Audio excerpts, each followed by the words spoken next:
Okay, I wanted to highlight a few changes I made on the setup. First of all, I had to go through and double check that my brigade counters were in line correctly side by side, and that it matched what I had over here. So I didn't, obviously the easiest thing to do is just to switch these so that they align properly with how these battalions were set up on the hex map. And then I adjusted a little bit with the artillery. I looked at the artillery rules again, and you can fire over one friendly unit. So I put artillery back one for the most part. I think the only place, let's see, yeah, there's one Dutch artillery here that's in the city. Obviously can't be behind the village hex because that would block line of sight, and you have to have artillery on top of any other unit for it to be able to fire. You just have to be careful if it gets attacked. And then the only other thing I did was adjust some of the support battalions, support brigades, and adjusted each of the battalions so that there were some gaps for retreats. At the front line, I think, is important to keep that connected all the way across, but the support line and the reserve line should be a little bit more flexible and should have some open spots for retreat. Now I may have to adjust a little bit right here because this gets very dense, and the Guard brigade here with the French won't have any retreat avenues. I think I can move one of these back. Again, they have to be adjacent, even though these are all frontline brigades.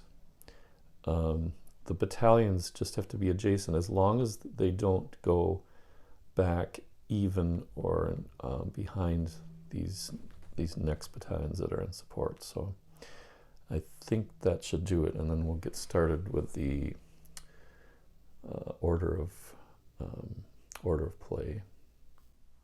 Thought I'd take a moment to talk about the different counters and what the symbols mean, some of the pictorial aspects of the counters and these cavalry and infantry markers, as brigade counters, etc. First of all, we have Army Commander. This one on any of if you have anything above a 0, you can help modify brigade commitment roles. You can also, if they're in the same wing and line as a brigade, it can help modify the brigade's order change role as well. This is a wing commander, the WCs for wing commander. This one has a +1. The NW is for which wing that has to stay in. This is a brigade counter. Obviously it's cavalry. Bottom left letter is which wing it needs to be in. The scenario outline will give you some more information as to what line that particular unit has to be in, if any. A lot of times you can choose which line it's in. And if it's a U, you can actually choose which wing that particular brigade is going to set up in. Let's start here. This is an infantry counter. there are 4 rows here, and there is a difference. I'm not going to get into that now, but there's a difference between 4 and 3 rows on the picture. Bottom left is the nationality. Of course, their particular unit is named here. The brigade is the top name, and then specific battalion is bottom. And then the only number you see on here in the bottom right is the firepower, or the combat value. They call it combat value, CV. Most of them are 2, 3, 4. I haven't seen anything else besides that, except for artillery. I'll show you that in a second. This is a cavalry. They would call it a regiment, and there's 2 battalions in this regiment. So this is the first of 2. There's another one that would say 2-2. You can always tell the difference between. They're pretty good about this, using the symbols. If it's straight across at a glance, if you saw this up close, you could kind of see that those are infantry units, or soldiers with guns. But from a distance, it's hard to tell. But it's very simple, because if this is straight across, unbroken, it's infantry. If it's split in 2, it's cavalry. If you get a little closer here, you can see those are horses. And then the third type of unit, besides artillery, this is a dragoon unit. And if it is split into 3, then you know it's dragoons that are dismounted. And typically the scenario will tell you if they are historically fight dismounted or mounted. You can mount them during the game, but this is how they would start, dismounted. And then the mounted dragoons counter, there's actually 2 counters for each dragoon, and then if they mount up, you just replace them, and they would look just like this in terms of the picture on the counter. They'd be split in 2, just like cavalry. So this is infantry, this is sort of infantry, dragoons that are dismounted, and then this is cavalry. And then the only other one, I'll grab here's an artillery counter. Again, bottom left is the country of origin. Sorry, the R7 is just range. One thing you will find out about artillery in this game is they don't directly cause damage. The effect is a little bit indirect and has to do with movement, but we'll get into that when we use the artillery in the sequence of play here. So that R7 is just the range that they can go out to. There are battalion guns for some brigades that have a range of 1. And I think that's it for units. I think the next step will be first phase of the game. Okay, the first phase of the game is the artillery fire phase, and it's pretty simple. Any artillery that's unlimbered can fire. The only thing you have to worry about is line of sight, and they can fire over 1 friendly unit. So I think most of the artillery is in a place where they'll be okay for right now. So it's not just an artillery fire phase, but they can also limber, unlimber, and move. But I think to to simplify things, and actually I don't, since I'm already set up, I don't think the artillery needs to move on either side. And that would normally be done kind of simultaneously by each side, but for right now that's not important.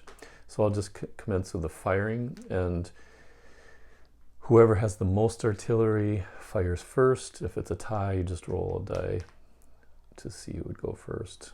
And if there's tied, you just re-roll. That happens with brigade activation as well. So we'll go through the process of firing this French artillery unit. And it's got a range of 7. Now, I'm going to do the firing until I get an effect, and then I'll show you what happens with that.